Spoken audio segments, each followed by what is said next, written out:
percaya ada pembentukan di dalam setiap ibadah dalam rumah Tuhan. Amin. Kita tidak sekedar bertemu satu dengan yang lain, tapi kita semua rindu untuk dibentuk menjadi semakin dewasa dalam pengenalan akan Tuhan. Amin. Kita akan serahkan ibadah kita sore hari ini kepada Tuhan. Mari kita berdoa. Bapa kami yang kami kenal di dalam nama Tuhan Yesus, Allah kami yang esa, kami mengucap syukur Tuhan, karena setiap hari selalu baru rahmat Tuhan di dalam hidup kami. Kami tidak bisa hidup tanpa Engkau. Engkaulah harapan kami, tempat kami menggantungkan seluruh hidup kami Tuhan. Dan sore hari ini kalau kami ada di tempat ini bukti bahwa kami sungguh-sungguh bergantung sepenuhnya kepada Tuhan. Kami rindu mencari wajah-Mu, kami rindu mencari Engkau Tuhan, mendengar suara-Mu untuk mengarahkan setiap langkah hidup kami hari demi hari. Karena dengan itulah Tuhan hidup kami menjadi semakin kuat. Terima kasih Tuhan Yesus, hamba-Mu berdoa untuk setiap umat-Mu sore hari ini. Biarlah apapun yang kami lakukan saat kami menaikkan pujian, kami mendengar firman-Mu, bahkan anak-anak kami yang akan masuk di dalam sekolah minggu, dilawat oleh Tuhan, dijamah oleh Tuhan. Berbicara kepada setiap kami Tuhan, kami mau Engkau bentuk, kami mau mengikuti teladan-Mu, kami mau mengikuti apa yang menjadi kehendak-Mu bagi kami. Terima kasih Tuhan, kami serahkan ibadah ini di dalam nama Tuhan kami Yesus Kristus. Kita semua yang siap beribadah katakan amin, haleluya, haleluya. Shalom jemaat Tuhan, saya mengundang seluruh jemaat Tuhan untuk bangkit berdiri. Kita mau bersama-sama menyerukan nama Yesus. Saudara yang siap, coba lambaikan tanganmu, katakan haleluya, haleluya.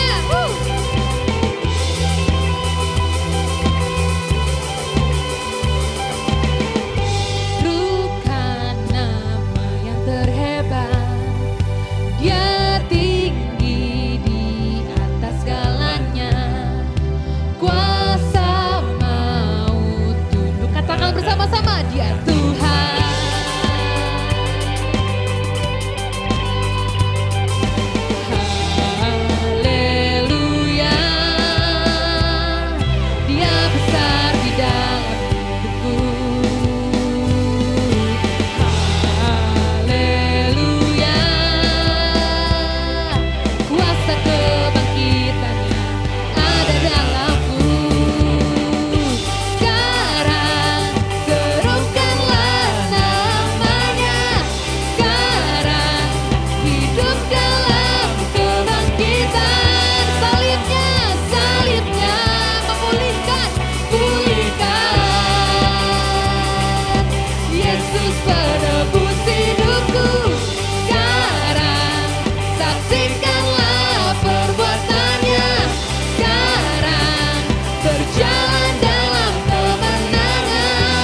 katakan Yesus penebusku. Penebusku, pembebasku, juru selamat, Yesus Tuhan. Penebusku, pembebasku, juru selamat, Yesus Tuhan. Sekarang serukanlah namanya, sekarang hidup dalam kebangkitan. Salibnya pulihkan. Sama-sama sorakan, sekaranglah waktunya. Sekarang serukanlah namanya, sekarang hidup dalam kebangkitan. Salibnya pulihkan. Yesus penebus hidupku. Sekarang saksikanlah perbuatannya. Sekarang berjalan dalam kemenangan. Salibnya bebaskan. Yesus penebus hidupku. Penebusku, pembebasku, juru selamat, Yesus Tuhan. Penebusku, haleluya. Pembebasku, juru selamat, Yesus Tuhan. Penebusku, pembebasku, juru selamat, Yesus Tuhan.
Sekalipun kami merasa khawatir Tuhan, kami tenang ada di dalam-Mu Tuhan, karena kami yakin Kau sayang kepada kami Tuhan. Kau ada bersama kami di setiap langkah kami Tuhan. Haleluya.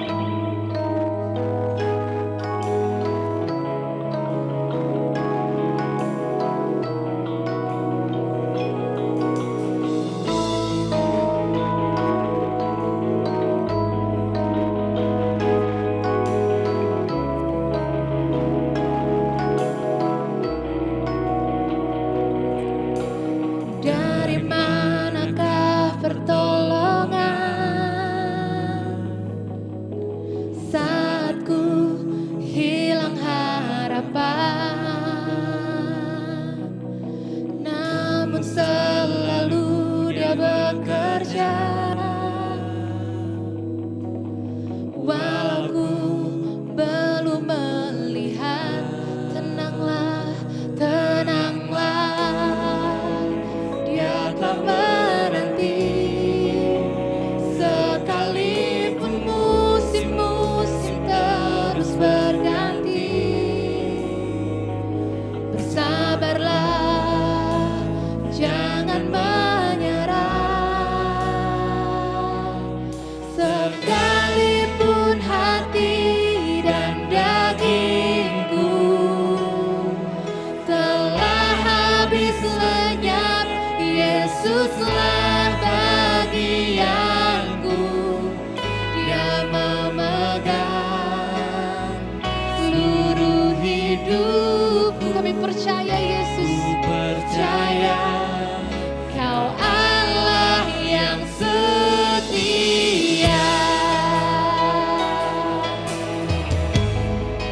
Makasih Tuhan, Kau setia. Terus percaya dan berserah, imanku takkan goyah, karena firman-Nya berkata, Kau tak pernah tinggalkan kami Tuhan. Dia takkan Pernah tinggalkan. Tenanglah, Dia telah menanti. Sekalipun musim-musim terus berganti, bersabarlah, jangan menyerah.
Mari jemaat Tuhan, naikkan penyembahan-Mu, naikkan ucapan syukur-Mu Tuhan, untuk Tuhan.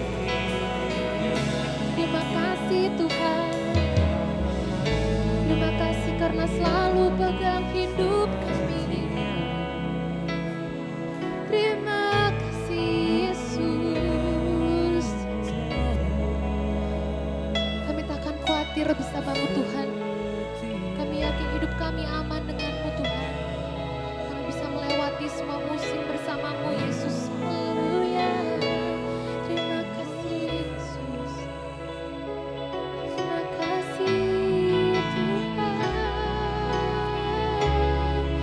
Kau Allah yang setia.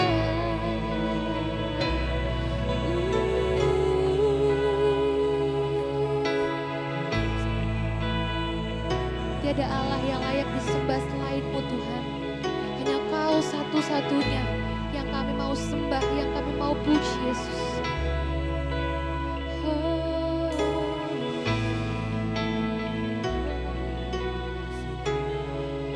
Yes. Naikkan penyembahan-Mu untuk Tuhan.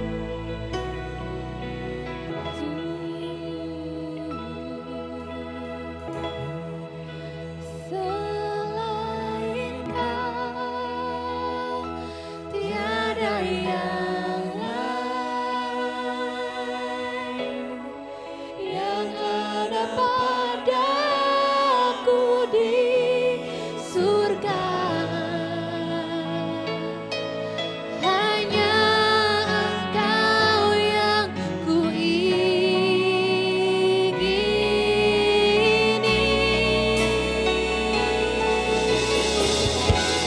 Sekalipun dagingku dan hatiku habis lenyap, hanya Engkau bagian kami Tuhan. Kaulah Allah bagianku.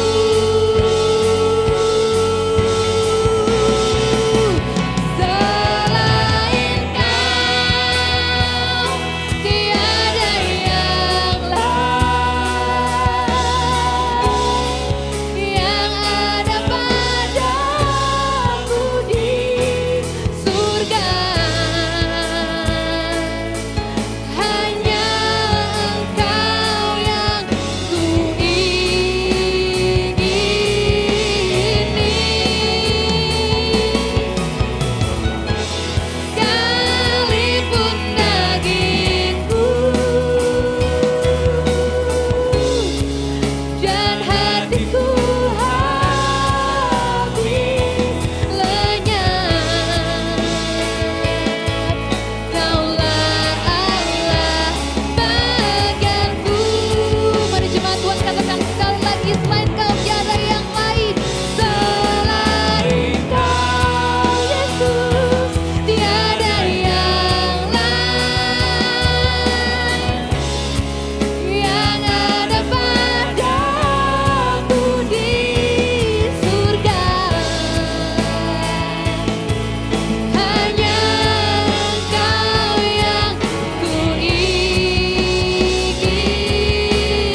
Terima kasih Yesus.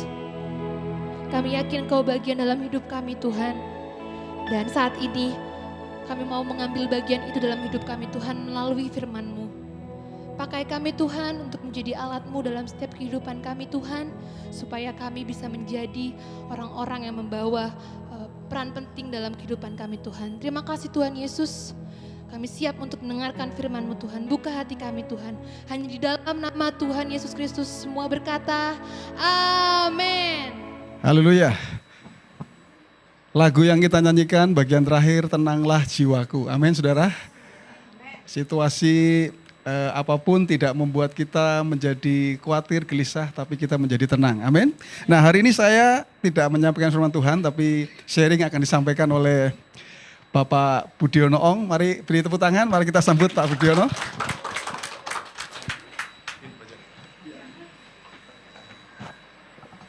Shalom. Ya, jadi saya tidak menyampaikan firman Tuhan, tapi berbagi hidup.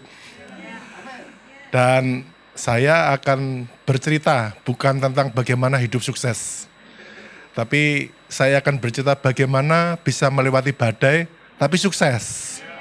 Jangan melewati badai, tapi babak belur, berdarah-darah, lalu mengumpat sama Tuhan, lalu marah kanan, marah kiri. Saya tidak terbiasa hidup dengan cara itu. Ya, jadi saya akan bercerita tentang bagaimana melewati badai tapi sukses. Karena kita belajar dari satu firman yang menurut saya baik, yaitu mungkin Matius 11 bahwa pikulah kuk. Mungkin Pak Joni bisa Matius 11 28 mungkin ya. Pikulah kuk sampai kuk itu menjadi enak. Nah, itu masalahnya. Siapa yang bisa merasakan bahwa cook itu enak? Kelihatannya kalau 100 itu belum tentu satu bisa mengatakan itu enak. Tapi by the way, itu kehidupan yang harus kita lewati. Matius pasal yang ke-11 ayat 29 ya. Ya. Pikulah kuk yang kupasang dan belajarlah kepadaku, karena aku lemah lembut dan rendah hati, dan jiwamu akan mendapat ketenangan. Amin. Sebab kuk yang kupasang itu enak dan bebanku pun ringan. Nah, padahal kita tahu kuk itu adalah kayu yang berat. Sapi pun juga babak belur ya kan, apalagi manusia kan. Tapi itulah kehidupan, bahwa sejak pertama kali saya hidup, pertama kali saya merasakan hidup, yaitu usia-usia 4 saya sudah bisa merasakan hidup. Kalau 3, 2, 1 mungkin saya belum merasakan hidup, itu kata orang tua kalau usia 3, 2, 1. Tapi kalau 4 saya sudah tahu apa itu hidup. Saya hidup sebagai pengungsi, mungkin beberapa nggak tahu bahwa saya hidup dari Pekalongan, pindah ke Semarang mengungsi, dan pindah dari rumah ke rumah dan selalu banjir. Lalu di usia 7 saya mesti harus kecebur sungai yang besar ya kan. Harusnya itu mati, tapi ternyata bisa hidup, saya juga bingung. Karena itu ketika banjir besar dan setengah 8 malam, saya tahu kalau itu jembatan licin, tapi saya lewat aja sama kakak saya. Tapi pikir ya sudahlah, ternyata kepleset. Saya pikir saya sudah selesai karena itu pusaran besar, tapi hari ini saya masih bisa nyatakan saya masih selamat. Dan itu berkali-kali banyak cerita tentang bagaimana saya diselamatkan. Saya waktu itu belum tahu bahwa menyelamatkan Tuhan. Saya taunya beruntung. Jadi saya belum tahu kalau cerita kehidupan saya itu ada Tuhan. Nah, setelah itu berjalan waktu, tapi saya sudah tahu hidup itu susah. Karena penuh keprihatinan, jadi saya menjalani hidup dengan prihatin, tapi saya juga tidak mau kalah dengan kehidupan yang susah. Jadi saya pikir bagaimana saya bisa keluar daripada kesulitan. Ternyata itulah yang disebut hikmat. Saya baru tahu bahwa itu adalah hikmat. Kalau bahasa Jawa saya meletik. Orang Jawa ngomong dalam keadaan sulit kita terbesit pikiran baik, itu meletik. Ternyata saya baru tahu itu adalah hikmat. Jadi saya terbiasa dalam kesulitan sehingga banyak hikmat-hikmat baru yang saya bisa dapatkan. Hari ini saya bisa ngomong itu hikmat. Sebelumnya saya nggak tahu bahwa itu adalah hikmat. Lalu bagaimana ya saya supaya bisa lewat masalah-masalah itu. Dan saya belum tahu ilmu-ilmu yang sekarang saya bahas. Tapi saya pikir bahwa untuk mengatasi masalah itu saya harus menjadi bintang. Kalau bintang sekolah tidak mungkin, wong saya tidak mungkin sekolah ya kan. Bintang yang bisa saya cari adalah olahraga. Nah hari ini saya ngomong kecerdasan, ternyata manusia ada 4. Saya baru tahu. Kecerdasan pertama adalah cerdas fisik. Cerdas fisik itu atlet. Cerdas pikiran, itu profesor mungkin ya. Cerdas emosional, itu mungkin seorang psikiater atau seorang psikolog. Dan cerdas spiritual itu adalah seperti Pak Gembala. Bagaimana kecerdasan spiritual itu harus ada juga. Tapi saya baru tahu setelah saya mikir-mikir sendiri ya. Jadi kehidupan saya itu saya bertahap. Jadi saya pikir bagaimana mengatasi kesulitan. Saya belajar olahraga sedemikian ekstrim sehingga terbentuklah sebagai seorang atlet. Walaupun berpindah-pindah olahraga karena waktu pertama saya suka badminton ternyata raket mahal ya. Waduh, saya pikir umur kelas 3 SD saya pikir waduh raket sudah mahal, saya nggak mampu beli. Saya coba cari-cari lagi olahraga, wah ada olahraga yang murah tidak bayar, apa basket. Akhirnya saya milih basket bukan karena hobi, karena itu murah dan tidak bayar. Sehingga ketika saya melanjutkan SMP, saya bisa menjadi pemain yang cukup baik di sekolah maupun di kota Semarang. Sehingga saya ada kehidupan baru walaupun tidak punya duit ya kan. Tapi saya merasa saya menemukan kehidupan saya. Di situ saya merasa hidup itu sangat berarti dan ketika kita menjadi bintang, hidup itu indah. Banyak tepuk tangan. Setiap kita main tepuk tangan begitu banyak. Jadi aduh hidup tuh rasanya hingar-bingar dengan kebanggaan. Tapi saya menyadari saya nggak akan lanjut sekolah, saya nggak punya duit. Saya waktu itu tahu Untak itu bayar masuk Rp450.000, tapi itu pun nggak punya. Maka saya pikir-pikir bagaimana mengatasi itu. Akhirnya sebelum melangkah ke sana, saya selalu seperti yang pertama saya sudah bicara Pak Joni, saya cari kelas di sekolahan yang saya bukan ranking paling bawah. Jadi ketika saya masuk di kelas, saya cari ada teman nggak yang kira-kira 2 di bawah saya. Kalau ada di bawah saya pasti naik kelas. Jadi itulah perjalanan saya dari SMP, saya selalu masuk kelas yang saya ukur bahwa saya 3 di bawah aman. Karena saya sudah merasa punya hitungan bahwa probability itu naik kelas paling maksimal 2 anak. Maksimal, itu pengalaman saya sebagai data empiris. Saya diam-diam tapi saya selalu ukur berapa yang tidak naik kelas. Oh ya dah, berarti saya setiap kali masuk dan betul saya selalu 3 di bawah dan selalu selamat. Saya selalu selamat karena saya sekolah nggak bisa apa-apa. Saya bahasa Inggris juga dapat 1, kadang-kadang 0 ya kan. Matematika 1 ya kadang 0. Cuman saya selamat karena saya menjadi bintang olahraga sehingga saya dinaikkan kelas. Tapi sesungguhnya saya nggak pintar. Kepintaran itu muncul justru ketika dalam kesulitan. Bukan dalam pendidikan. Dalam pendidikan saya nggak bisa apa-apa.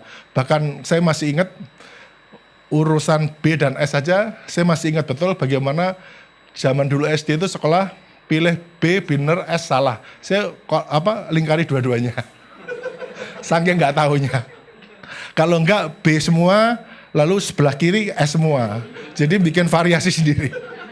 Demikian juga ngisi multiple choice, saya nggak tahu 1 A, B, C, D, saya diagonal. Makanya saya sadar saya nggak pintar, ya sudahlah. Tapi di puncak karir saya basket, saya berpikir bagaimana ya? Saya merasa bahagia dengan basket, tapi kok nggak pegang uang. Sepeda pun juga nggak punya. Apa-apa nunggu jemputan teman. Waduh, rasanya hidup begitu nestapa dan begitu sulit. Lalu ya sudahlah. Saya ambil keputusan, basket saya tinggal. Lalu sebelum saya terima ijazah, saya sudah kerja. Jadi 1 bulan sebelum sudah diumumkan, tapi kan ijazah 30 hari biasanya. Saya sudah kerja dulu karena saya merasa ya sudahlah, saya pingin pegang uang tuh kayak apa. Ternyata pegang uang itu memang enak ya. Saya baru tahu uang itu enak. Nah, jadi saya belum merasakan apa itu pengangguran. Saya nggak merasakan itu karena sebelum 1 bulan saya terima ijazah, saya sudah kerja. Dan pekerjaan saya mungkin Bapak Ibu bingung, kok barusan lulus SMA kok pekerjaannya menjadi koordinator cabang, kok hebat banget, kan begitu. Ya hebat karena yang sebelum-sebelumnya itu koordinator adalah mencuri uang perusahaan. Jadi perusahaan berpikir coba cari orang yang masih barusan lulus, siapa tahu tidak mencuri.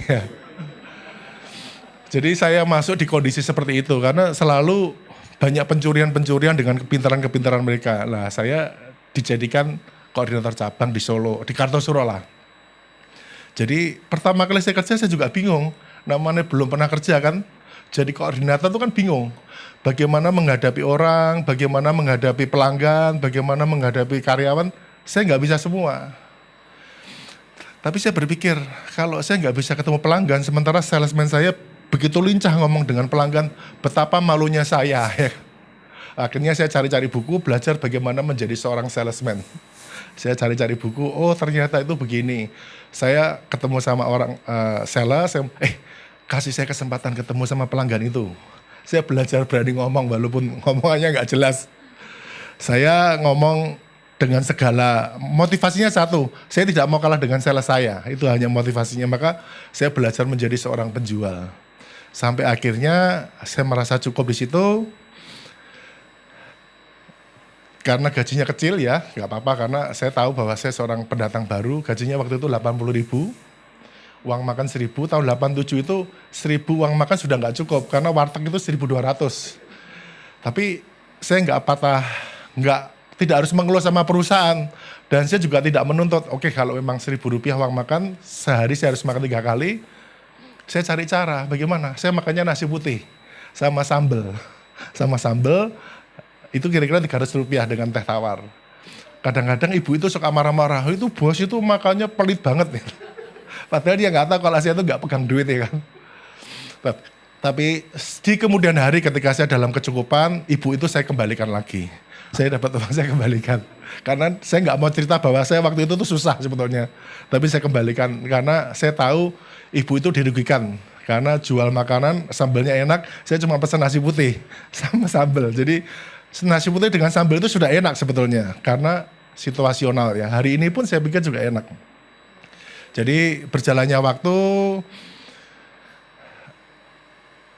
lalu saya berpikir karena saya sudah dipercaya dan bagus, saya dipindah ke kota lain karena dianggap saya sudah mumpuni. Saya dipindahkan di kota yang lebih berat, ya kan. Dan saya pun juga mampu lewati juga. Lalu di saat-saat seperti itu saya merasa berhasil tapi nggak pegang uang karena cuma 80.000. Bagaimana cara hidup seperti ini? Lalu bagaimana beli rumah? Bagaimana mau kuliah lagi? Nggak cukup semua. Nah dalam perundangan itulah saya berpikir, saya bikin rancangan. Ini sesuatu yang alami. Bukan dibentuk oleh seseorang, bukan diajari seseorang. Ternyata dalam kesulitan itu selalu ada hikmat. Kita mesti harus belajar itu. Jangan dalam kesulitan kita merenung. Dalam kesulitan kita menangis, dalam kesulitan kita kecewa, nggak boleh. Saya tidak terbiasa hidup dengan cara itu. Jadi dalam kesulitan apapun saya hadapi dengan cerdas. Makanya saya berpikir, saya waktu itu punya impian sendiri dalam situasi yang sulit. Gaji 8.000, tinggal di mes bersama bapak tua yang usia 75 tahun yang romeng-romeng setiap malam. Karena dia telinga tuli agak miring, lalu setiap malam pasang menyan. Waduh, betapa berat. Kita hidup berdua dengan orang seperti itu, ya sudahlah saya jalani. Sampai satu titik saya nyatakan, Pak saya berhenti aja karena saya sudah cukup. Oh jangan. Karena orang-orang yang sebelumnya itu curi uang perusahaan besar. Ada yang 25 juta, ada 30 juta. Sementara perusahaan gaji saya cuma 80.000. 80.000 itu, ini cerita buat saya, tidak ada kaitannya dengan siapapun ya, karena kesuksesan itu bersifat pribadi. Setidaknya benang merahnya sama. Caranya beda-beda, tapi benang merahnya itu sama. Yang dimaksud sama apa adalah, benang merah itu kalau mau sukses pasti kerja keras.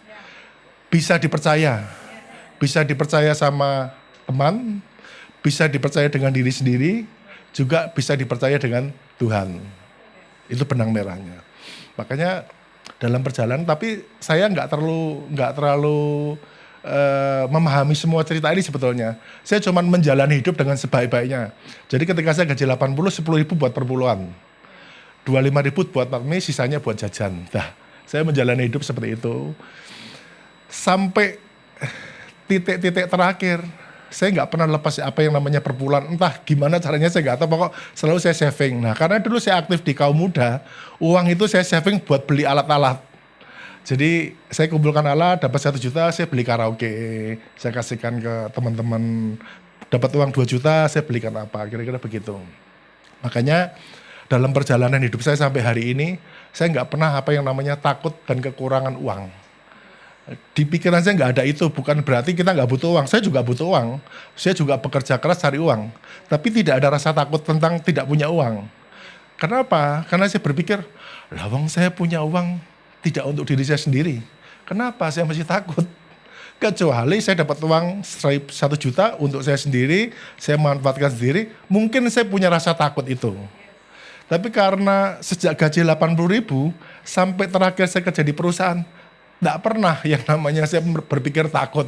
Bahkan setelah saya mendirikan perusahaan sendiri sampai hari ini pun saya nggak akan punya pikiran takut walaupun sebetulnya susah ya kan. Siapa yang tidak susah di zaman pandemi begini? Yang tidak susah adalah orang pekerja yang tidak punya karyawan. Itu nggak susah. Tapi kalau kita punya 100 karyawan, waduh, itu sebuah cerita panjang yang susah.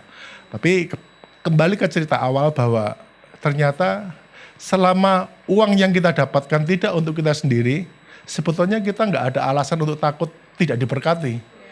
Karena uang tidak untuk saya sendiri, kenapa saya mesti takut? Perjalanan berikutnya, lalu pindah ke perusahaan berikut dan ternyata saya ini diberi berkat bekerja di perusahaan yang baru terus. Jadi saya bekerja di 5 perusahaan semuanya baru. Dan semuanya sukses. Saya bangga dengan diri saya sendiri karena saya mengerjakan tugas dan tanggung jawab dari pimpinan saya itu saya selesaikan dengan sangat sempurna.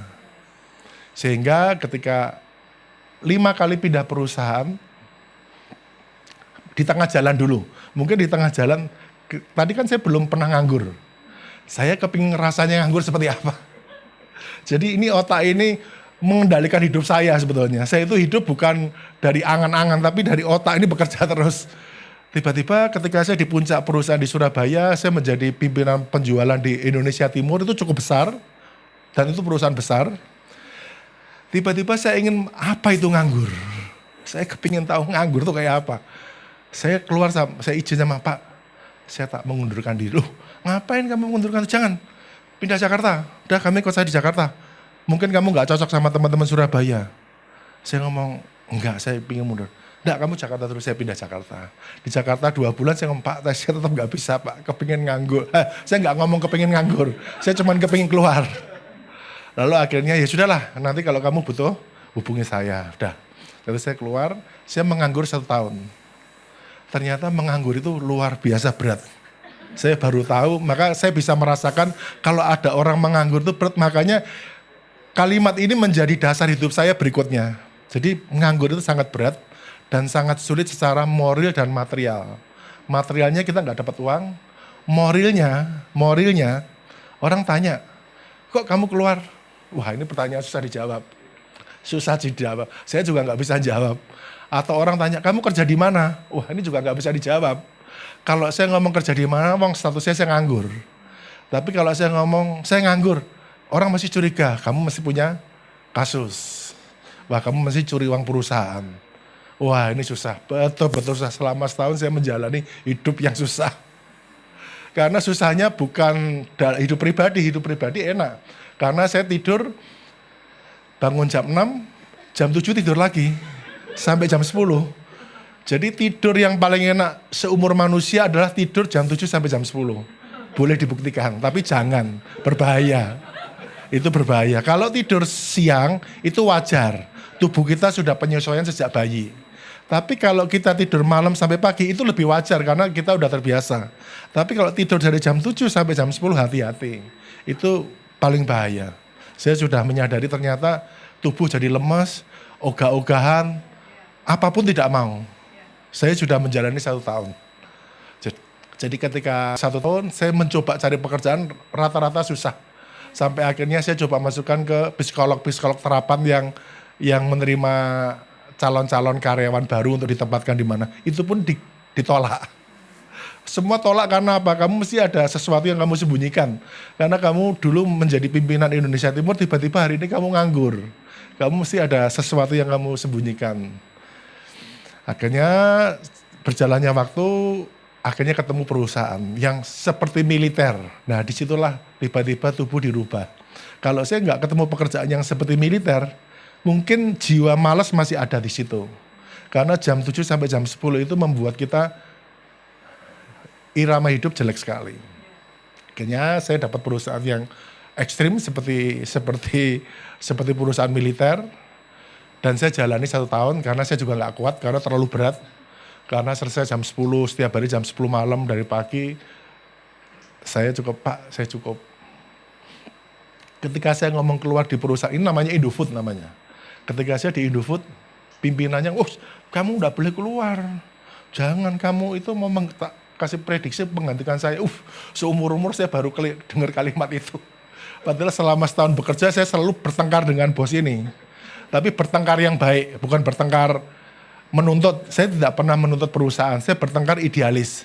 Saya punya pekerjaan ini, saya perjuangkan, saya presentasikan, di debat, saya debat. Di debat, saya debat. Akhirnya sepertinya saya bermusuhan dengan dia, sepertinya. Padahal tidak. Di akhir cerita dia ngomong, kamu jangan keluar. Kamu mau saya kasih jabatan saya. Saya ngomong, Pak, jangan Pak. Saya sudah tetap mau keluar. Akhirnya saya pindahlah ke Surabaya. Berjalan lagi di Surabaya.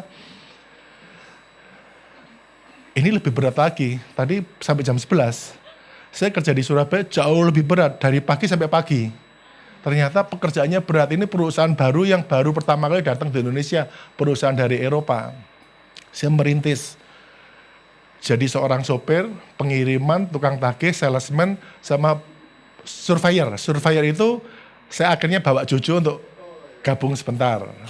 Jadi surveyor itu ngecek apa yang saya jual akan dicatkan di kapal. Nah, saya mesti awasi kapal itu supaya jangan ada klaim.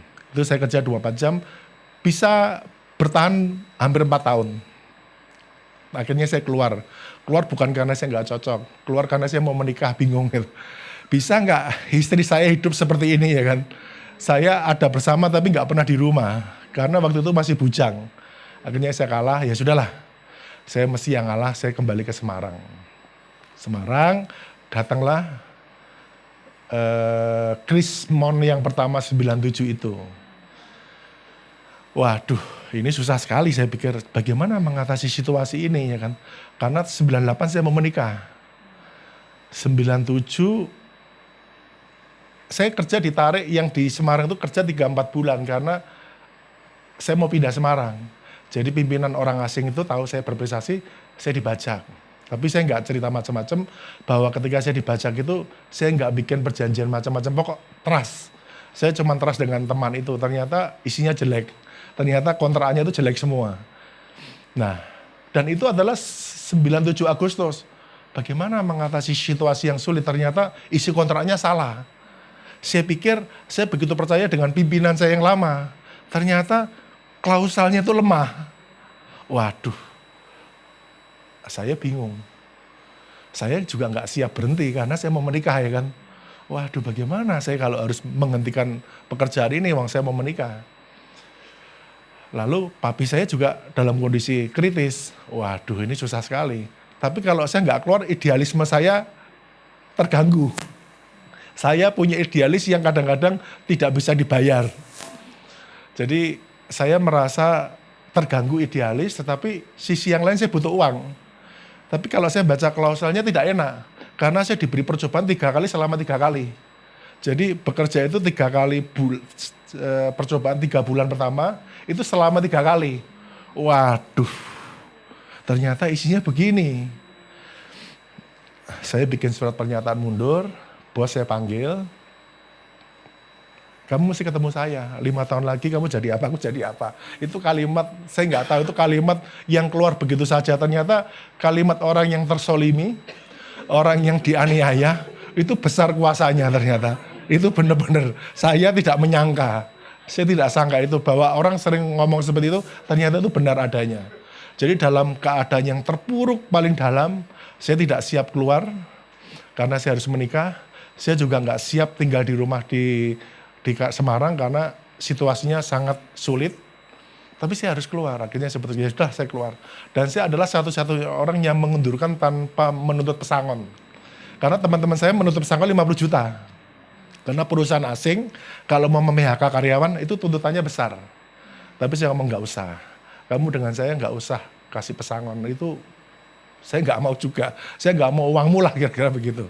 Tapi saya cuma kepingin ketemu sama kamu. Ini orang bule. Saya cuma kepingin ketemu kamu 5 tahun ke depan. Aku jadi apa, kamu jadi apa. Setelah saya ngomong itu, saya di rumah pusing. Ini omongan ini berbahaya buat saya. Saya bisa jadi apa? Wong saya nggak punya apa-apa ya kan. Dalam kondisi yang sulit, saya buka tab dompet saya juga nggak ada duit. Saya nggak punya duit, saya cuma punya cincin. Makanya kalau Pak Joni suka saya pegang cincin, itu sejarah hidup saya. Maka saya suka cincin. Saya suka cincin itu bukan karena mau pamer, enggak. Itu sejarah hidup. Jadi cincin itu saya jual ke kakak. Wah, itu cincin bagus sekali. Saya merasa cincin itu bagus sekali. Tapi karena saya butuh uang, saya jual 5 juta. Harusnya harganya 10 juta lebih. Kakak saya lebih tahu, harganya 10 juta lebih. Karena ketika saya susui lagi nggak dikasih. Ketika saya pegang uang, saya nggak dikasih. Nah, ini sekarang masa lalu mulai dari soal bekerja sendiri yang akhirnya ketemu hari ini. Jadi perjalanan hidup saya yang 10 tahun bekerja ikut orang, 5 perusahaan, itu menghasilkan kehidupan saya yang hari ini. Jadi pengalaman hidup susah saya itu saya ubah menjadi kebaikan untuk karyawan saya. Jadi ketika menjalani kehidupan yang susah, saya pegang 5 juta ini bagaimana hidup? Saya mau buat apa? Buat DP rumah, saya cari-cari sama Deborah, waduh rumahnya 40 juta, 50 juta. Lalu bagaimana bayar angsuran yang 400-500 ribu? Waduh nggak bisa. Saya cari agak pinggir lagi di Pudak Payung, angkanya sama, mahal, waduh. Bagaimana mengatasi situasi yang sulit? Beli mobil nggak cukup juga. Akhirnya cukup buat beli sepeda motor. Tapi mobil nggak punya, rumah nggak punya. Saya pikir apa yang harus saya lakukan? Kalau saya kerja ikut orang lagi, sudah nggak mau. Karena saya sudah pahit. Saya sudah pahit dengan orang bule ini ternyata menipu saya. Saya tanda tangan, ternyata klausalnya adalah percobaan. Wah, tiba-tiba harga diri saya naik, nggak bisa. Kamu berarti nggak percaya dengan saya. Kalau nggak percaya, sudah, saya stop dengan kamu. Dan kamu nggak usah takut tentang apa artinya pesangon. Karena di kemudian hari teman-teman nuntut 50 juta, dapat. Karena teman yang lain dapat 50 juta. Saya ngomong, saya nggak mau. Nah, setelah itu, saya harus bagaimana menjalani hidup yang susah. Saya pikir-pikir untuk nikah 5 juta nggak cukup. Beli mobil nggak cukup. Beli DP rumah nggak cukup. Akhirnya ya sudahlah. Daripada situasi sulit, saya niati kerja sendiri. Padahal peristiwa 5 tahun sebelum hari itu diputuskan, saya nggak mau kerja sendiri. Saya suka menjadi profesional. Saya bangga, saya seorang profesional. Profesional itu nyaman buat saya, enak, membanggakan. Tapi tiba-tiba harus kerja sendiri yang bersusah payah, semua diurus sendiri. Waduh, saya pikir saya nggak siap sebetulnya. Tapi ternyata Tuhan selalu tolong ya kan. Banyak kejadian ternyata ada Tuhan. Saya nggak tahu ya. Ini cerita ini saya baru tahu ternyata ada Tuhan. Tapi dalam perjalanan lewat begitu aja. Jadi akhirnya uang 5 juta itu saya mau gerak, ternyata papi saya meninggal. Waduh, saya pikir bagaimana menghadapi situasi ini. Sementara saya punya kakak yang sangat kaya. Kakak saya udah semua saya yang bayar. Nah, ketika kalimat itu keluar tiba-tiba saya itu tersinggung. Oh, kamu nggak boleh begitu karena anak ini kan ada 7. Jangan kamu kuasai sendiri. Kasih kesempatan anak-anak untuk ikut berbagi. Kasih kesempatan dulu anak-anak, apakah ada yang mau. Saya ambil peranan. Enggak, saya kasih 2,5 juta. Padahal dia nggak tahu kalau saya nggak punya uang kan. Tapi saya pastikan enggak, saya harus ikut memberi urusan kematian 2,5 juta. Kakak saya nggak tahu dan semua saudara saya nggak tahu karena saya kan seorang profesional. Orang pikir saya seorang sukses. Jadi orang sukses itu pasti dekat dengan kekayaan. Tapi saya sukses di pekerjaan tapi nggak pegang uang. Karena saya tidak cari uang, saya cari kesuksesan. Saya bangga dengan kesuksesan. Maka ketika saya digaji berapapun itu bukan menjadi pertimbangan. Sampai tinggal 2,5. Waduh, 2,5. Ada teman sepelayanan di kaum muda zaman dulu. Itu tiba-tiba datang ke saya. Dia pikir saya ini orang sukses. Tapi saya sudah tahu kalau dia jadi hamba Tuhan. Dia datang, yes, aku butuh nikah. Kamu sumbang aku jas ya? Ya, tak sumbang jas. Berapa? 1 juta, ya tak ke 1 juta. Karena saya berpikir, dia kan hamba Tuhan, nggak bisa cari uang. Kalau saya kan profesional, saya bisa mendapatkan uang lagi. Maka saya berikan, ya sudah. Tapi saya nggak cerita juga ke dia, bahwa saya itu nggak punya uang. Saya nggak cerita itu, tapi saya kasihkan karena saya pikir dia seorang hamba Tuhan yang hidupnya tidak mencari uang. Saya ini profesional yang hidupnya mencari uang. Jadi saya bisa cari lagi. Maka saya kasih, pernikahannya dia di Salatiga. Desember saya masih ingat, saya datang sama Deborah naik bis ya kan. Saya naik bis itu malam-malam. Dia nggak tahu kalau saya nggak punya mobil lagi. Saya naik bis, kemudian berhenti di tengah jalan, jalan kaki. Itu jalan kaki agak jauh, kira-kira 300 meter lebih mungkin ya. 300-400 meter saya jalan. Dia nggak tahu kalau saya itu sudah nggak punya apa-apa. Saya jalan, lalu saya pulang. Itu kan 97 Agustus, itu peristiwa-peristiwa yang sulit kan begitu. Jadi kalau orang biasa bekerja keras, tiba-tiba nganggur itu beratnya luar biasa. Cuman Tuhan itu selalu kasih hikmat. Kalau bahasa saya meletik ya, bahasa Jawa itu tiba-tiba itu pikirannya meletik gitu. Ternyata itu adalah hikmat. Jadi dalam masa-masa kesulitan papi saya meninggal, saya diperhadapkan dengan mau menikah, karena kan saya sudah mau menikah. Sudah jelas, sudah 8-9 tahun pacaran, saya sudah putuskan menikah. Ternyata enggak, kondisinya berat. Lalu mami saya juga susah. Papi saya meninggal, wah bagaimana menghadapi situ yang sulit. Tiba-tiba saya mendapat hikmat yang baik. Kalau kamu hidup 20 tahun aja cepat, kenapa kamu takut dengan hidup yang sekarang gitu loh. Jadi saya bayangkan saya seorang petinju yang dipukuli. Tiba-tiba itu alam pikiran saya itu berubah. Alam pikiran saya seperti seorang yang lagi menunduk yang lagi menutupi kepala untuk dipukul. Dan saya pikir paling saya dipukuli 3 bulan. Padahal saya sudah hidup 20 tahun begitu cepat. Kenapa takut dengan 3 bulan? Ya saya lewati. Jadi ternyata 3 bulan saya lewati begitu berat. Setelah 3 bulan baru ketemu akan bekerja, datanglah si Lady Day meninggal. Waduh, Lady Day meninggal, saya sudah kehilangan semangat, uang tinggal 2,5. Wah, itu hidup saya melihat ke sana, karena saya sudah nggak ada situasi yang lain. Jadi saya ingat peristiwa Lady Day itu mengingatkan kehidupan saya. Betul-betul pagi, siang, malam itu berita TV isinya kematian Lady Day. Itu 97 sampai 98. 98 awal. Nah, dalam peristiwa yang berat itu uang yang 2,5 berkurang dan berkurang hingga dan berkurangnya yang nggak enak, yang berkurang yang pinjam teman. Nah, ini konyol. Teman pinjam uang, malah besok saya bayar. Karena saya tahu dia sukses, ya sudah saya kasih 1 juta. Saya kasih 1 juta, tinggal 500.000. Dan dia nggak kembalikan. Dia kembalikan apa? Meja. Maka ada AC. Saya dikasih AC sama meja. Ya sudah saya bayar AC sama meja. Ya sudahlah. Tinggal 500.000 saya jalani begitu saja. Lalu saya nggak ada uang. Tapi ternyata saya ditunjuk menjadi ketua kaum muda untuk acara retreat di El Bethel. Saya masih ingat itu. Saya masih ingat persis bagaimana itu termasuk kegiatan yang terbesar yang Gereja Isa Masih adakan sepanjang saya jadi ketua waktu itu. Karena kalau kaum muda bikin acara itu hanya satu gereja. Saya waktu itu bikin acara multi. Jadi semua gereja se-Jawa Tengah, sekota Semarang saya suratin. Sekota Semarang saya suratin, kaum mudanya gabung sama-sama. Terjadilah 600 peserta. Besar sekali. Itu di El Bethel dan Pak Pramono adalah pembicaranya. Dan yang namanya acara retreat itu kan pasti berhubungan dengan dana. Tidak yang lain. Bagaimana menghadapi situasi itu. Jadi apa yang saya punya saya kasihkan juga. Karena memang dana yang dibutuhkan. Yang mau ikut banyak. Tapi kan sulit. Kita mesti bantu dana itu. Sehingga acara itu berlangsung. Tanggal 13 Mei adalah kerusuhan. Saya ingat persis. Saya pulang 12 Mei.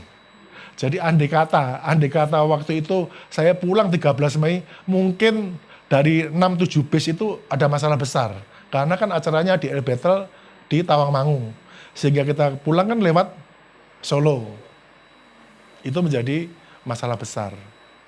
Tapi bersyukur kita didahulukan pulang lebih awal, kejadiannya ditunda 1 hari, meledaknya baru besok. Saya bersyukur karena, waduh ini kan nyawa 600. Nyawa 600 kan saya menjadi ketua panitia kan berat sekali.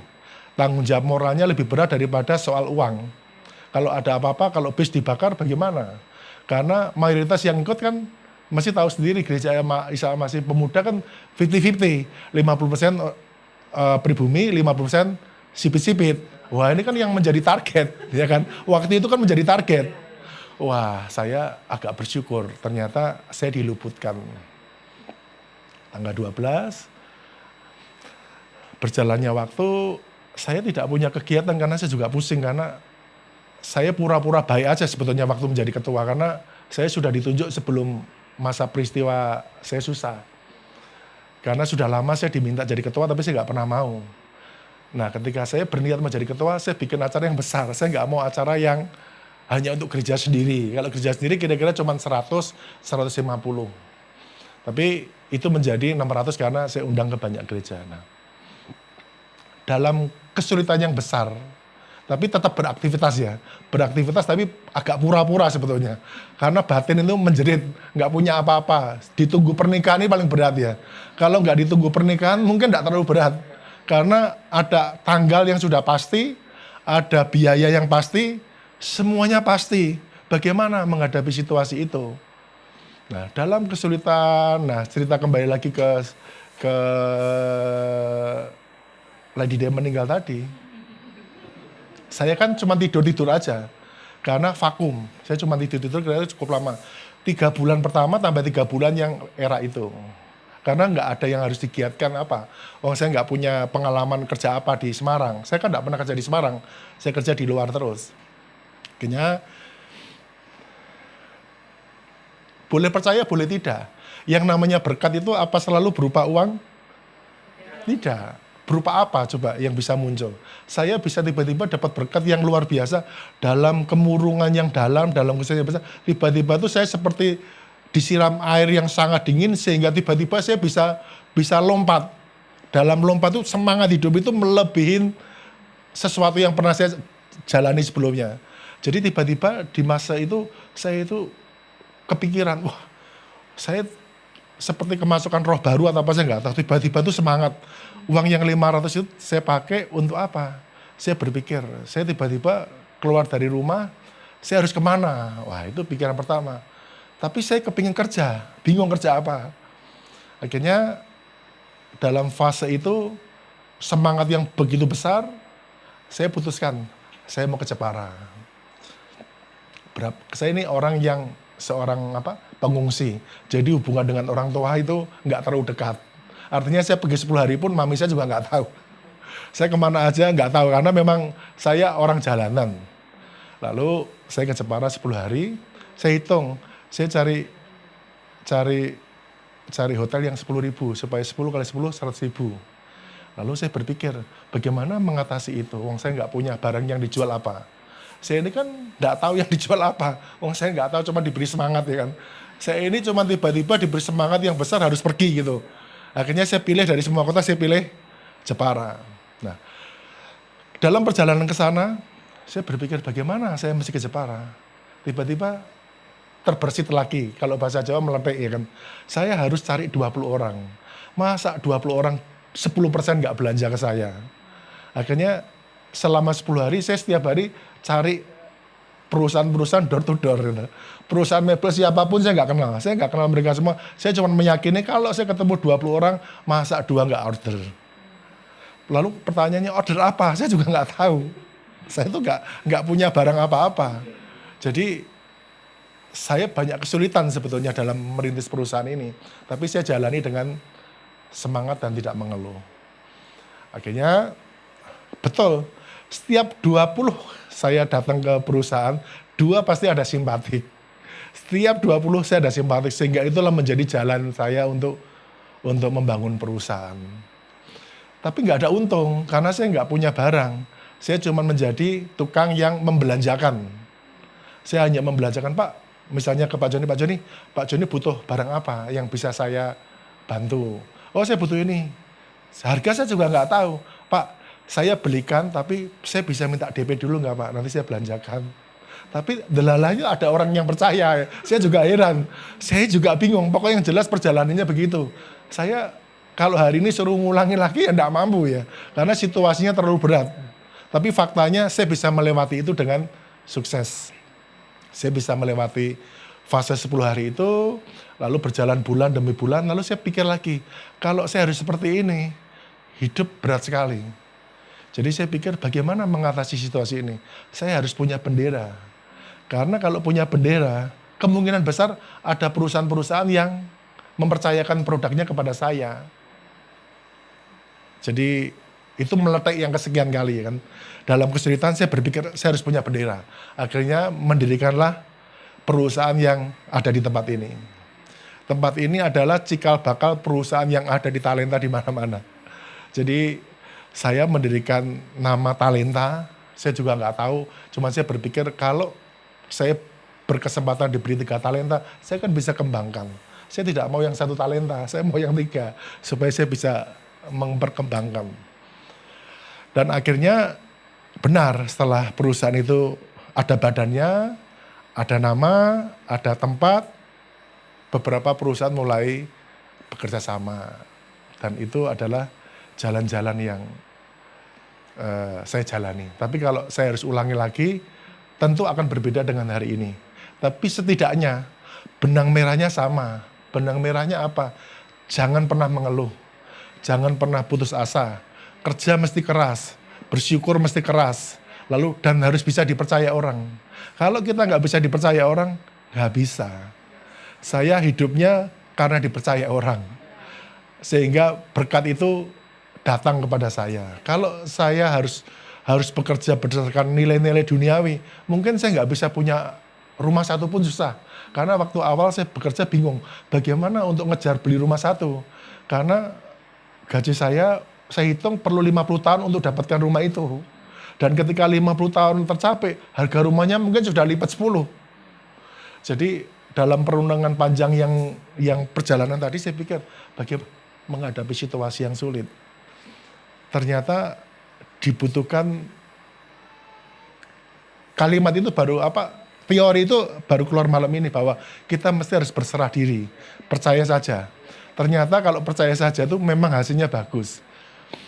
Nah, ini kita kembali ke cerita yang agak mundur sedikit. Ketika saya mulai merintis pekerjaan sendiri kan uang tinggal 500.000. Lalu berjalan, dipercaya orang, terkumpullah 90 juta. Mungkin waktu itu sudah menikah belum? Sudah ya? Sudah awal itu ada awal menikah. Awal menikah tapi saya nggak ngomong sama dia. Ada temen WA. Saya butuh beli tanah di sebelah gereja ya kan.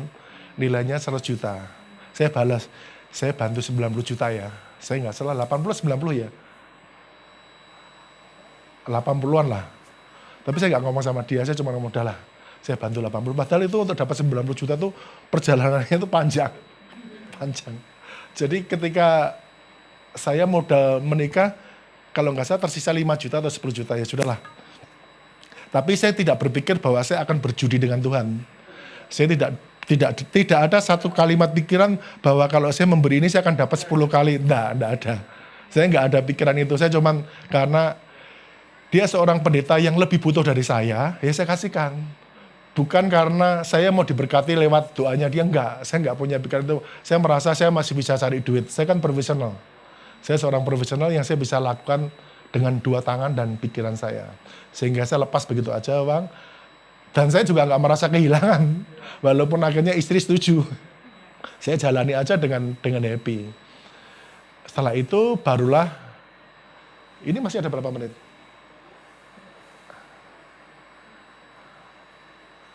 Sepuluh menit. Nah, ini ceritanya banyak. Ini perjalanannya panjang. Tapi paling tidak yang saya sampaikan benang merahnya saja. Karena benang merah itu sama. Yang tidak sama adalah cara mencapai sukses. Itu beda-beda. Benang merah bahwa kita tidak berhitung sama Tuhan. Dan memang saya nggak pernah berhitung. Sampai hari ini pun saya nggak pernah pusing kalau saya besok akan susah atau enggak. Otak saya kosong dengan pikiran itu. Pokoknya saya jalani hidup aja. Jadi waktu demi waktu saya jalani dengan baik. Dan pengalaman hidup saya di 5 perusahaan itu saya pindahkan ke perusahaan saya. Saya 5 perusahaan semuanya tidak menghargai karyawan. Tidak ada. Waktu saya sakit liver sekalipun, saya datang ke rumah sakit sendiri, saya masuk sendiri, saya bayar sendiri. Dan perusahaan bantu bukan gratis, saya harus bayar ngangsur. Jadi saya merasakan betapa beratnya bekerja itu. Karena setelah kita kerja keras, ternyata waktu kita sakit harus nanggung sakit. Karena waktu itu belum ada jam sostek BPJS. Jadi pikiran-pikiran yang berat ini menjadi dasar saya hari ini bagaimana mengelola perusahaan. Jadi karyawan tidak boleh diganggu yang namanya kesehatan. Itu jaminan bahwa kita mesti asuransikan. Banyak hal kita mesti memberi harapan supaya waktu yang dia curahkan buat kita kembalikan dalam keadaan yang equal. Dulu saya bekerja sangat bagus, sangat istimewa, tapi tidak pernah equal. Jadi saya bekerja lebih, memberi perusahaan kaya, perusahaan sukses, tapi saya nggak sukses. Tidak apa-apa, karena itu pilihan hidup saya. Tapi saya keluar, kan begitu. Saya pindah, dan saya tidak pernah mengeluh, karena mengeluh itu berbahaya. Ketika kecewa dengan perusahaan, maka perbuatan kerja kita menjadi jelek. Mungkin kita satu malas, kedua datang terlambat, lalu ketika tidak berproduktif lagi. Ketika situasi itu terjadi, siapa yang dirugikan? Perusahaan? Tidak. Yang dirugikan siapa? Kita. Karena dunia melihat kita, bukan melihat perusahaan. Perusahaan itu perusahaan kaya, ngapain dipikirin? Yang perlu kita pikirin diri kita. Jadi ketika kita mau bekerja dengan negatif, lebih baik stop. Stop, keluar. Ketika keluar, selalu perusahaan mengatakan, jangan, kamu terlalu bernilai di sini. Saya ngomong, kalimatnya terlambat. Mestinya kemarin. Saya kalau sudah stop, saya nggak bisa dibayar dengan rupiah. Karena saya pikir saya sudah pakai niat. Bukan cuma dengan tindakan, tapi saya dengan niat. Jadi ketika niat itu bekerja, sudah nggak bisa dihentikan. Dan akhirnya menjadilah perusahaan sampai hari ini, di mana badai itu silih berganti. Orang lihat saya sukses, tapi sebetulnya itu tidak penting. Semua orang itu berhak sukses. Saya bukan orang yang sendirian sukses. Semua di sini bisa sukses. Hanya caranya belum ketemu. Nah kalau ketemu saya pasti kasih cara. Tidak ada yang nggak bisa sukses. Semua bisa sukses. Sampai hari ini saya sedikit sombong, tapi saya yakin saya bisa menjual semua barang yang dipercayakan ke saya. Nggak ada barang yang diberikan ke saya sebagai agen di Jawa Tengah gagal, nggak ada. Karena menjual itu nggak susah. Yang susah itu bisa nggak dipercaya. Dipercaya itu artinya bukan bisa bayar utang. Dipercaya itu berarti bisa menjalankan harapannya mereka. Harapannya apa? Jual yang banyak. Bisa nggak? Bisa. Cara menjual yang banyak itu nggak susah. Paradigmanya mesti baru. Kalau orang ke kanan, kita mesti ke kiri. Kalau orang ke belakang, saya mesti ke depan.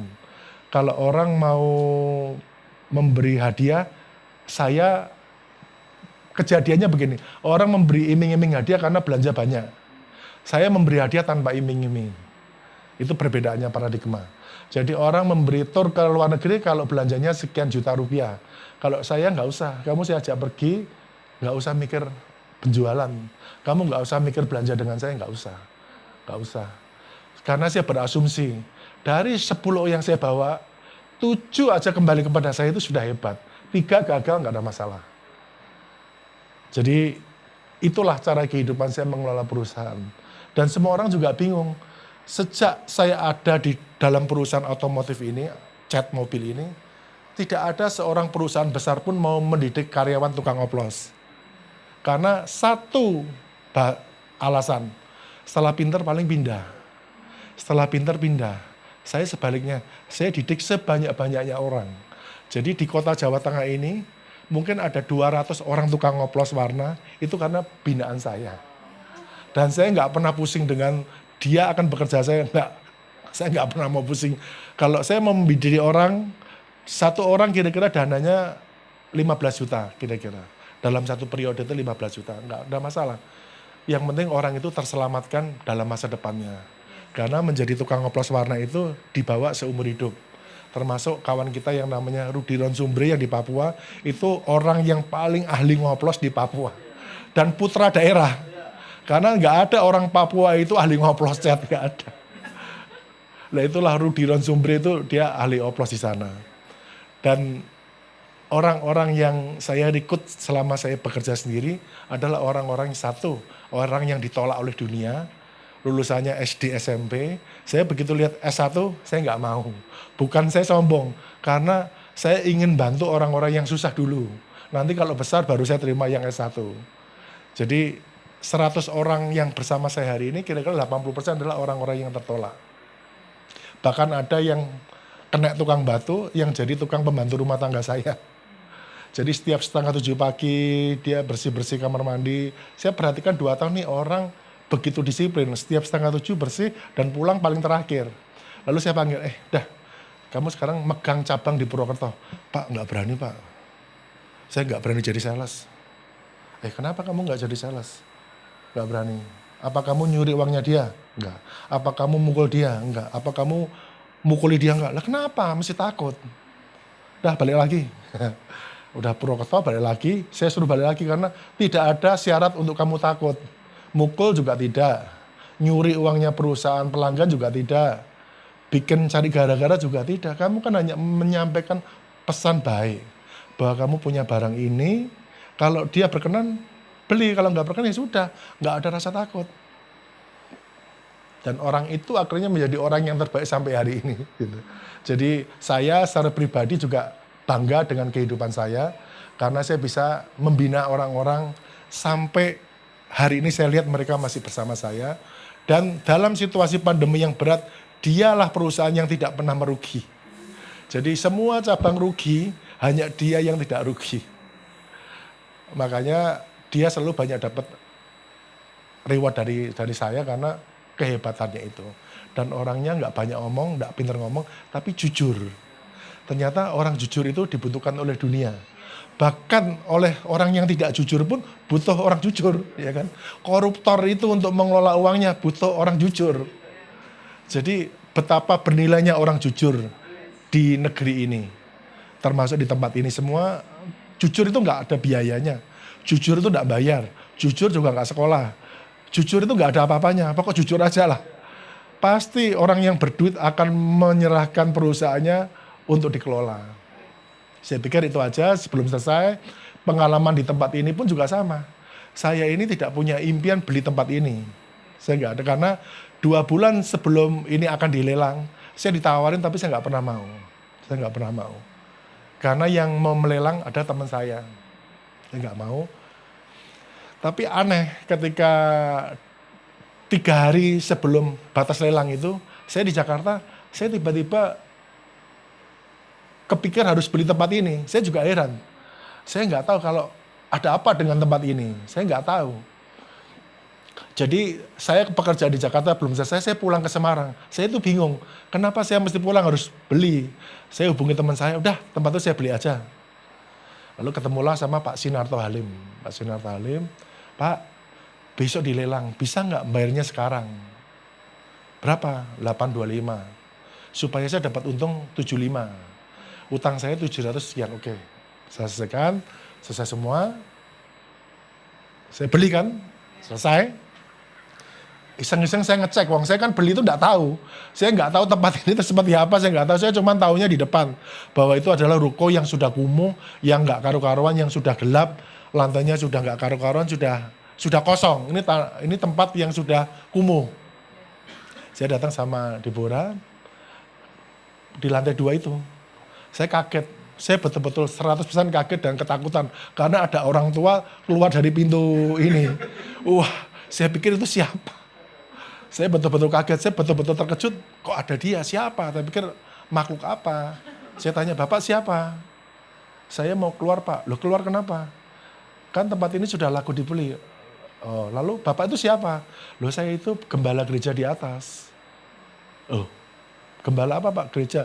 Ya sudah Pak. Gini aja, Bapak jangan keluar, tetap aja dipakai. Udah lanjutkan Pak. Saya nggak kenal siapa dia. Saya nggak tahu siapa dia. Akhirnya saya tahu dia adalah Simeon. Akhirnya saya tahu dia adalah Simeon orang Wonosobo.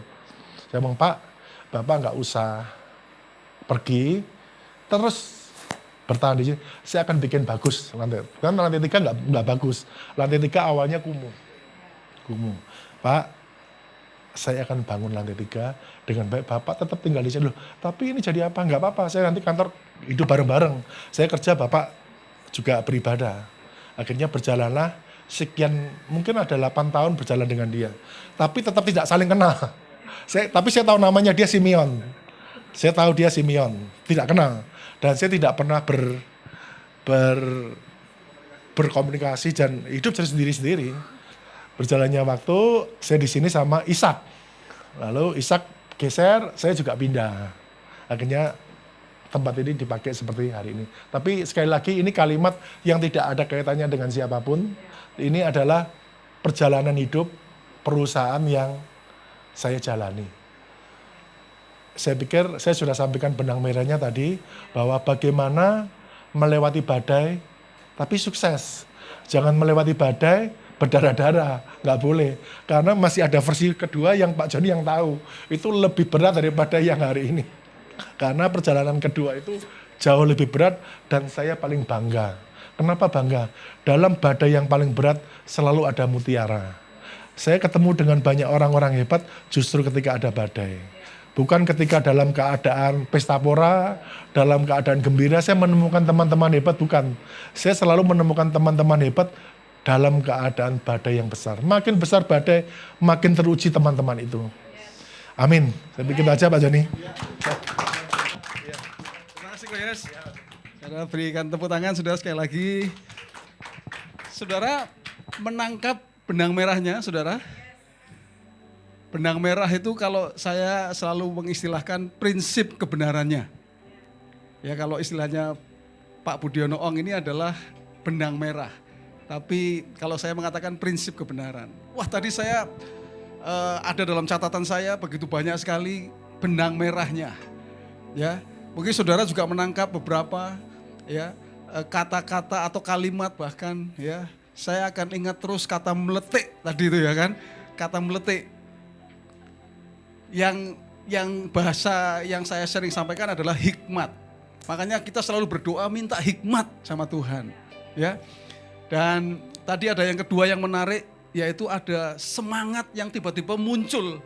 Ternyata modal semangat itu bisa membuat sebuah perubahan yang besar. Dan jangan mengeluh, wah itu dahsyat sekali. Tapi sekali lagi ada hal yang paling saya suka dari apa yang disampaikan oleh Pak Budiono tadi adalah apa? Ternyata ada Tuhan.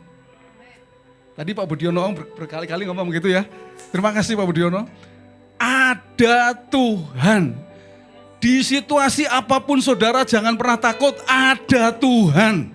Karena sebetulnya saya mau kasih tahu saudara, ada Tuhan yang merancang setiap saudara dan saya supaya kita ini mengalami kehidupan yang betul-betul sesuai dengan rancangannya itu. Hidup dalam berkat-berkatnya Tuhan. Terima kasih Pak Budiono. Gereja kita IFGF Living Water juga diberkati melalui tempat ini. Dan kita tidak mau menyia-nyiakan kesempatan ini. Itu sebabnya kita terus bekerja keras supaya jemaat IFGF Living Water bertumbuh, berkembang bersama-sama. Amin saudara ya. Nah saya berdoa saudara sekali lagi apa yang disampaikan hari ini sangat-sangat menginspirasi saudara semua. Amin saudara. Haleluya. Mari saya undang kita berdiri bersama-sama saudara. Haleluya. Terima kasih Tuhan.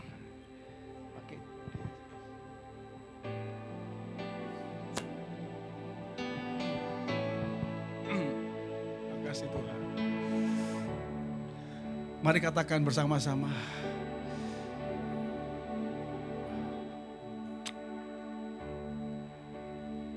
Hatiku percaya, hatiku percaya, amin. Hatiku percaya,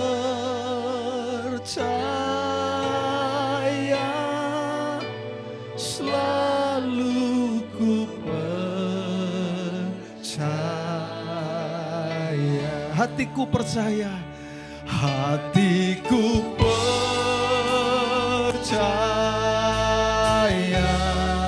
amin. Hatiku percaya, yes. Hatiku percaya,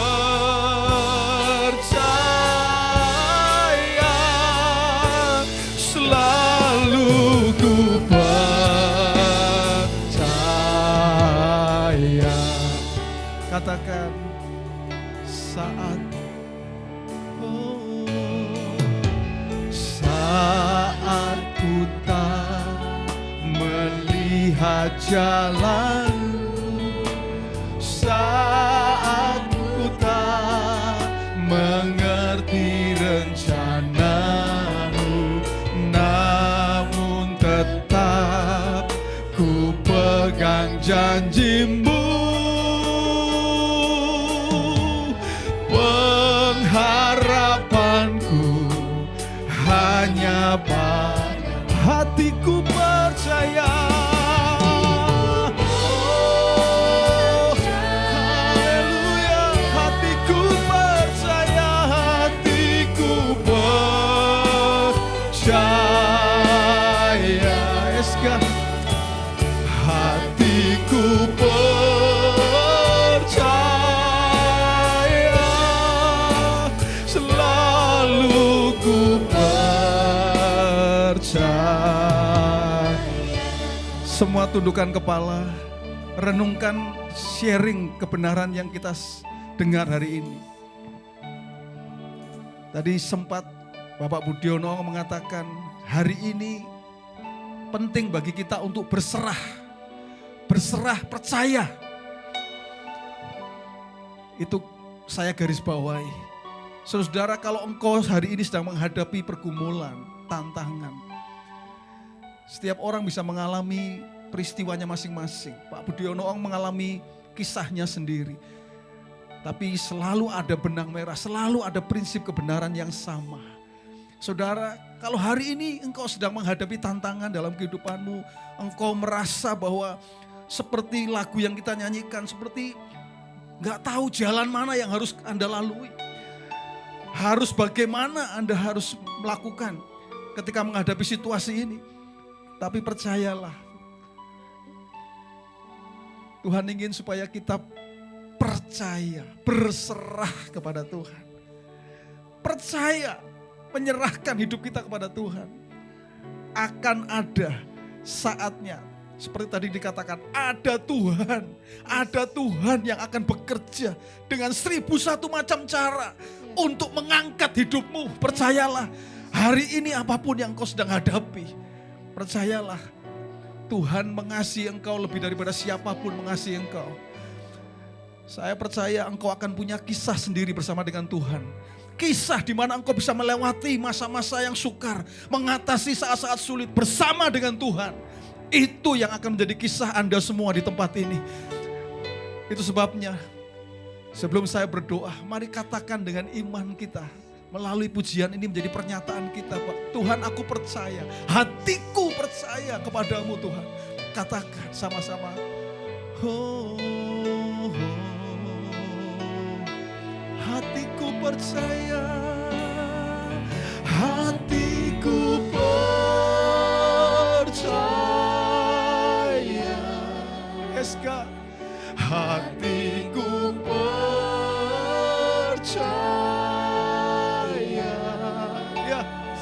Katakan dengan imanmu bahwa engkau percaya sepenuhnya ada Tuhan yang menjadi pengharapanmu.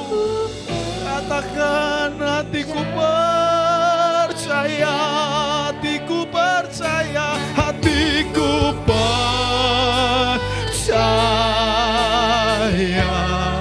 Eska, hatiku percaya. Hatiku percaya,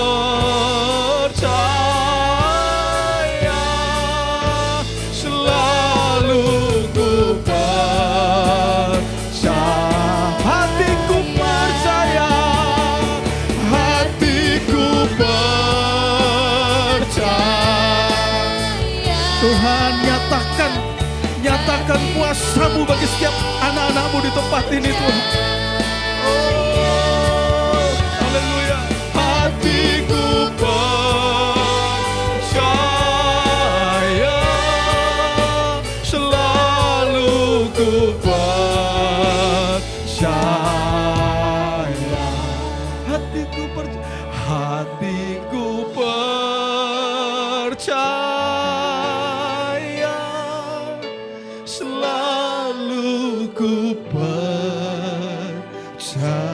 Sekali lagi dengan iman katakan, hatiku percaya, hatiku percaya,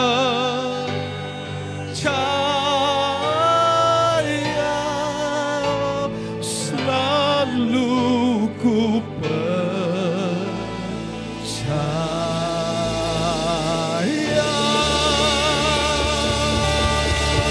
Haleluya. Terima kasih Tuhan, kami boleh mendengar sharing kehidupan yang begitu memberkati kami semua ya Tuhan. Itu sebabnya hari ini kami mau bangkit bersama-sama Tuhan. Kami tidak mau lagi mengeluh, komplain dengan Tuhan. Kami tidak mau lagi Tuhan memikirkan yang negatif tentang kehidupan. Tetapi kami mau Tuhan bersikap positif tentang kehidupan ya Tuhan. Bahwa sesungguhnya kami punya kesempatan untuk hidup dalam berkat-berkat Tuhan. Itu sebabnya kami perkatakan, biarlah setiap anak-anak-Mu menangkap kebenaran Tuhan, prinsip-prinsip kebenaran. Kami mau menjadi orang-orang yang bisa dipercaya ya Tuhan. Kami menjadi orang-orang yang jujur ya Tuhan ketika kami bekerja.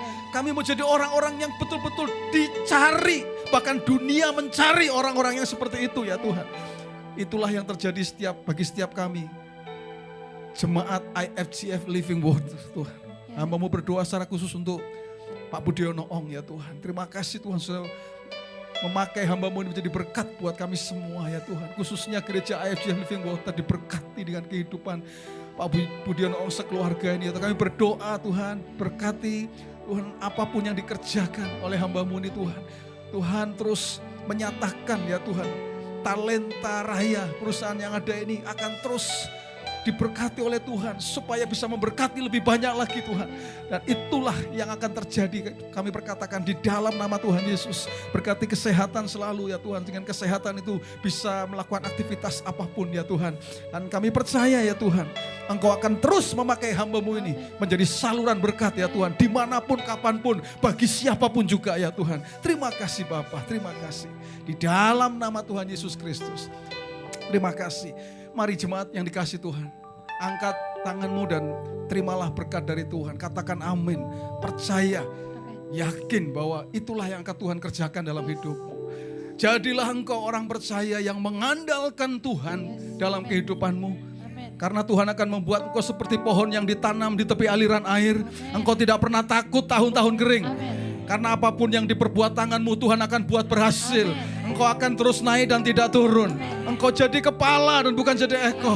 Surga terbuka, dibukakannya tingkap di langit, dicurahkannya berkat bagi setiap engkau. Apa yang dicari oleh bangsa-bangsa di dunia, perkara makan, perkara minum, perkara yang dipakai, Bapamu yang di surga tahu bahwa engkau pun memerlukan semuanya itu. Tetapi firman Tuhan katakan, carilah dahulu kerajaan Allah dan kebenarannya, maka semuanya akan ditambahkan kepadamu. Pada akhirnya hanya bagimu segala hormat, segala pujian, segala kemuliaan. Engkau layak menerima Tuhan. Dahulu, sekarang, sampai selama-lamanya. Engkau layak menerima itu semua. Jemaat yang dikasih Tuhan, pulanglah ke rumahmu masing-masing dengan berkat dari Tuhan. Tuhan memberkati engkau dan melindungi engkau. Amin. Tuhan menyinari engkau dengan wajahnya dan memberi engkau kasih karunia. Amin. Tuhan menghadapkan wajahnya kepadamu dan memberi engkau damai sejahtera. Roh Kudus menyertai engkau mulai sekarang ini sampai selama-lamanya. Di dalam nama Tuhan Yesus Kristus, orang percaya katakan bersama, amin. Haleluya. Sumber